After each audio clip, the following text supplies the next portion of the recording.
வணக்கம் நண்பர்களே. இன்னைக்கு ஒரு முக்கியமான வீடியோட தான் உங்களை சந்திக்க வந்திருக்கேன். கமல்ஹாசன் அப்படிங்கிறவரை பத்தி இன்னைக்கு நம்ம பார்க்க போறோம்.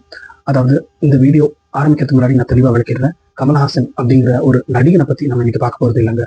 கமல்ஹாசன் அப்படிங்கிற அவரோட அரசியல் பாதையை நம்ம இன்னைக்கு எடுத்து வைக்கிறோம். அதை கொஞ்சம் விமர்சனம் செய்யறோம். இது எந்த விதமான போக்கு நம்ம தமிழ்நாட்டுல ஏற்படுத்தியிருக்கு அப்படிங்கிறத நம்ம பார்க்கலாம். கமல்ஹாசன் ஐயா ஒரு மிகச்சிறந்த நடிகர். அவருக்கு நிகரா அவர் காலகட்டத்தில இருந்து இப்போ வரைக்கும் தமிழ் சினிமாவில் யாரும் இல்லை அப்படிங்கிறது நமக்கு எல்லாருமே தெரியும். கமல்ஹாசன் அப்படிங்கிற ஒரு நடிகர் ஆரம்ப காலகட்டத்திலேயே பாலிவுட் திரும்பி பார்க்குற அளவுக்கு ஒரு ரா டேலண்ட் எக்ஸ்பிரஸ் பண்ணவர் அப்படின்னு தான் சொல்லணுங்க. அதாவது ஒரு நடிகன் மட்டும் இல்லாம ஒரு ஆர்டிஸ்டா, ஒரு நடன கலைஞனா அவருக்கு ஈக்குவலா அவர் காலகட்டத்திலையும் ஏன் இப்போ வரைக்கும் யாரும் இல்லை அப்படின்னு தான் நம்ம சொல்லணும். அக்ராஸ் ஆல் ஃபார்மேட்ஸ் கமல்ஹாசன் நடிச்சிருக்காரு. அவரோட டாமினன்ஸை இந்த சினிமாவில் அவர் பதிச்சிருக்காரு அப்படின்னு தான் சொல்லணும்.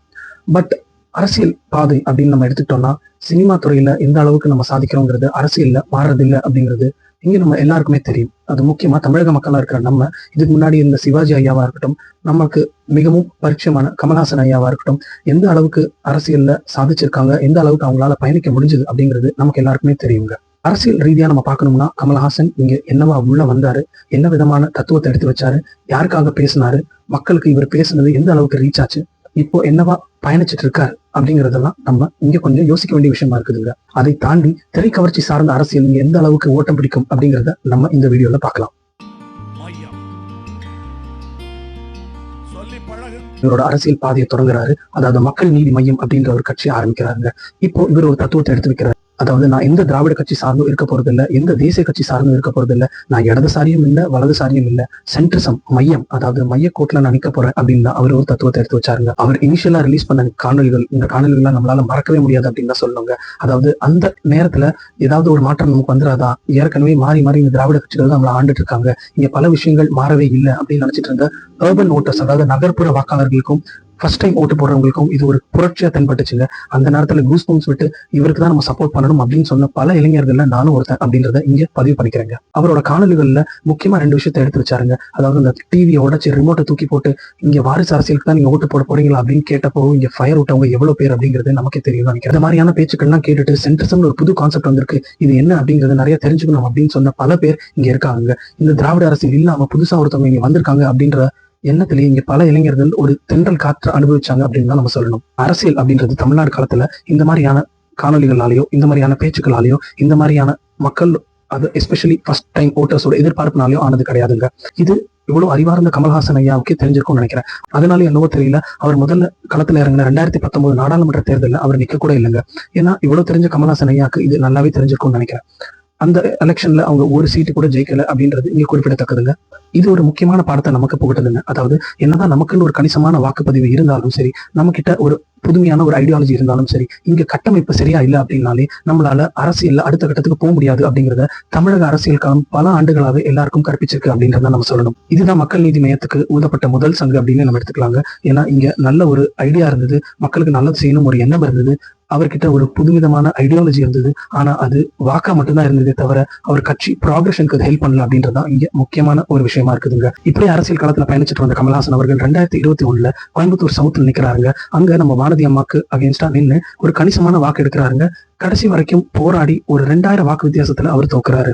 சோ மக்களுக்கு இது மறுபடியும் ஒரு முக்கியமான ஒரு வெற்றியா பார்த்தாங்க. எஸ்பெஷலி மக்கள் நீதி மையம் ஆதரவாளர்கள் இதை ஒரு பாசிட்டிவான வெற்றியா பார்த்தாங்க. மக்களிடையே நமக்கு வாக்களிக்கணும் அப்படிங்கிற ஒரு எண்ணம் இருக்கு, சோ நம்ம மக்களுக்கு மேற்கொண்டு இன்னும் ஏதாவது செய்யணும் அப்படின்ற ஒரு எண்ணத்துலதான் இந்த எலெக்ஷன் ரிசல்ட் அவங்க பார்த்தாங்க.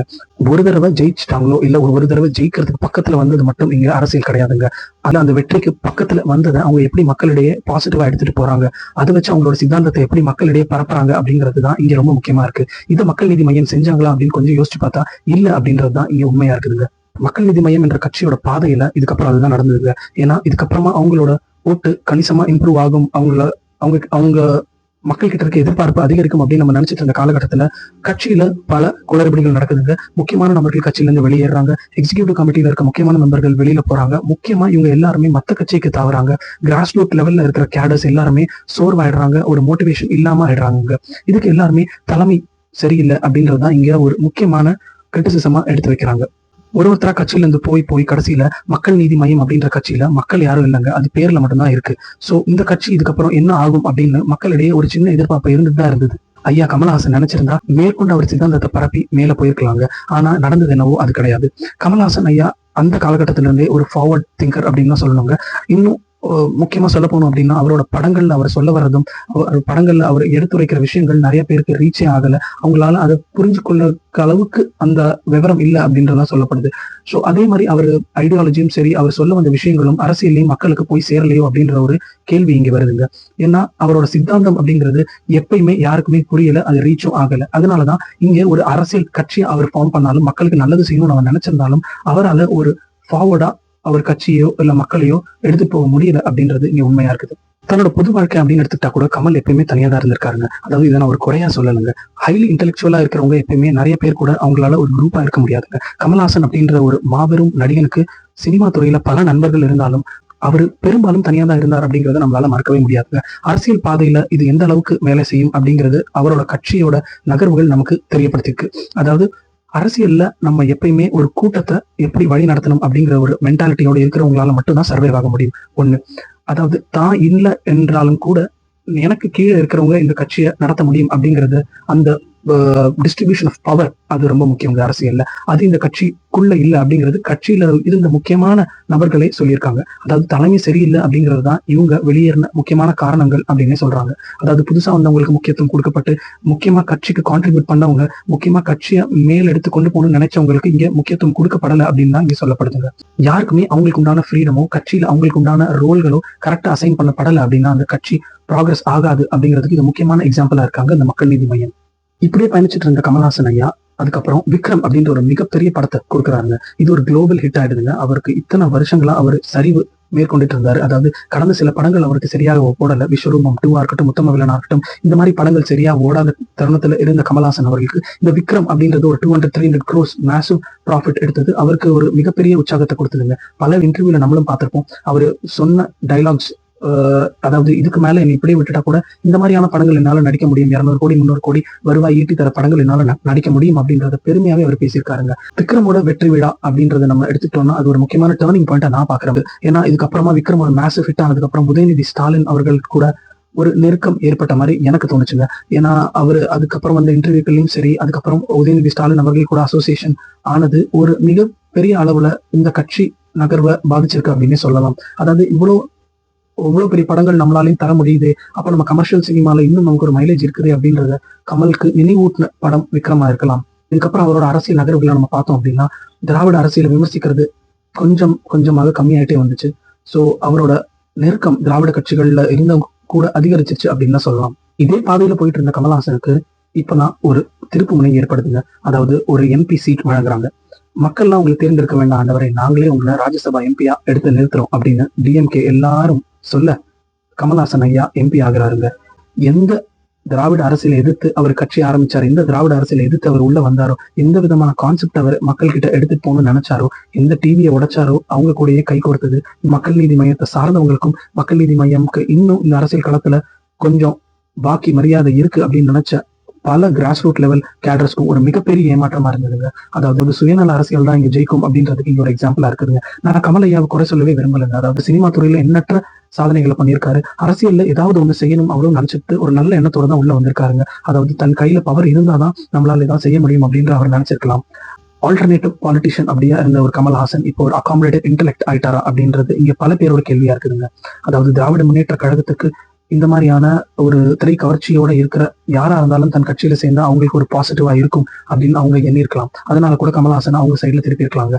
கமல்ஹாசனுக்கு எப்பயுமே ஒரு லைம் லைட் தேவைப்பட்டது. அவர் மக்கள் கிட்ட அவரோட முகம் எப்பயுமே தெரிஞ்சிட்டு இருக்குன்னு நினைச்சிருக்கலாம். அதனால அவர் திராவிட முன்னேற்ற கழகம் சேர்த்திருக்கலாம் அப்படின்னு தான் இங்க நம்ம யோசிக்க தோணுதுங்க. இந்த கட்டத்துலதான் நம்ம முக்கியமா ஒரு விஷயத்தை கவனிக்கணுங்க. அதாவது நடிகர்கள் சினிமா சார்ந்த துறையில உச்சத்துல இருக்கிறவங்க அரசியலுக்குள்ள வரலாங்க, வந்திருக்காங்க, சாதிச்சிருக்காங்க, முன்னாடி நல்லா ஜெயிச்சு மக்களாட்சியும் கொடுத்திருக்காங்க. ஆனா ஒரு முக்கியமான விஷயம், கட்சி அப்படின்னு ஒண்ணு நடத்தணும்னா அதுல ஒரு முக்கியமான கட்டமைப்பு இருக்கணும். அதுல ஒரு முக்கியமான சித்தாந்தத்தை நம்ம எடுத்து வைக்கணுங்க. மக்களுக்கு அந்த சித்தாந்தத்தை கொண்டு போய் சேர்க்கறதுக்கு நமக்கு அடுத்து பல பேரை நம்ம தயாரிக்கணுங்க. தன்னை சார்ந்து மட்டும்தான் அந்த கட்சி இருக்கும், தான் சொல்றதுதான் அப்படின்னு இருக்கிறவங்களால எந்த கட்சியும் நடத்த முடியாது அப்படின்றது இங்க மிக தெளிவா நமக்கு புரிஞ்சிருக்குதுங்க. மாற்றம் வந்துரும் அப்படின்னு நினைச்சிட்டு இருந்த பல பேருக்கு இது ஒரு மிகப்பெரிய ஏமாற்றமா தான் இருந்தது அப்படின்னு சொல்லணுங்க. அதாவது ஏமாற்றத்தை தாண்டி இது ஒரு துரோகமா நிறைய பேர் பார்த்தாங்க. வாரிசு அரசியல் எதிர்த்த கமல்ஹாசனா இப்போ அவங்க கூட கை கொடுத்திருக்காரு அப்படிங்கிறது இங்க பல பேரை வியப்புல அப்படியே உரைய வச்சிருச்சு அப்படின்னு தான் சொல்லணும். ஒரு நடிகரா இருந்தா கூட்டம் வரதான் செய்யும். ஒரு நடிகரால எந்த வித கான்வர்சேஷனையும் ஈஸியா ஸ்டார்ட் பண்ண முடியும். எந்த அரசியலையும் அவரால் ஈஸியா விமர்சிச்சிட முடியுங்க. ஆனா இது எல்லாமே ஓட்டுகளா மாறும் அப்படின்னு நம்ம நினைச்சோம்னா அதுதான் மிகப்பெரிய முட்டாள்தனம். இதை நான் யாருக்காக சொல்றேன் அப்படிங்கிறது எல்லாருக்கும் நல்லா விளங்கிருக்கும்னு நினைக்கிறேங்க. அதாவது அரசியல் களம் அப்படிங்கிறது இங்க ரொம்பவே முக்கியம். இங்க இருக்கிற ஜாம்பவான்களை எதிர்க்கணும் அப்படின்னா 2 விஷயம் முக்கியமா இருக்கணுங்க. அதாவது உட்கட்சி கட்டமைப்பு, இன்னொன்னு முக்கியமான சித்தாந்தங்கள். இந்த சித்தாந்தங்களை மக்களுக்கு எடுத்துட்டு போக செகண்ட் லைன் லீடர்ஸ் வேணுங்க. ஸோ இது 3 விஷயமும் இருந்தா மட்டும்தான் ஒரு கட்சியால இங்கே சர்வை பண்ண முடியும் அப்படிங்கிறது தான் இங்க உண்மையா இருக்கு. ஸோ கமல்ஹாசனோட மக்கள் நீதி மையத்தோட பாதை நமக்கு இதுதான் விளக்குது. நம்ம எவ்வளவு பெரிய இன்டெலெக்டா இருந்தாலும், நம்ம எவ்வளவு பெரிய நாலேஜபிளான பர்சனா இருந்தாலும், நமக்கு ஒரு நல்ல விஷன் இருந்தாலும், மக்களுக்கு நல்ல செய்யணும் ஒரு எண்ணம் இருந்தாலும், இங்க கட்டமைப்பு சரியில்லை அப்படின்னா நம்மளால நீட்டிக்க முடியாது. இது ஒரு ஹேட் ஸ்பீச் கிடையாதுங்க. கமல்ஹாசனை இங்க கடுமையா விமர்சிக்கணும்ன்ற அவசியமும் இங்க கிடையாதுங்க.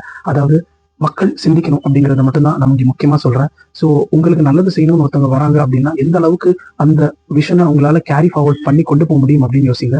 ஸோ ஸ்ட்ராங்கா அவங்களால பண்ண முடியும் அப்படின்னு நீங்க நினைச்சீங்க, அவங்களோட கட்டமைப்பும் சரி, அவங்களோட சித்தாந்தமும் சரி உங்களுக்கு புரியுது, அந்த பாதையில நீங்க டிராவல் பண்ண நினைக்கிறீங்க அப்படின்னா தாராளமா நீங்க நினைச்ச நபர்களுக்கு ஓட்டு போடலாங்க.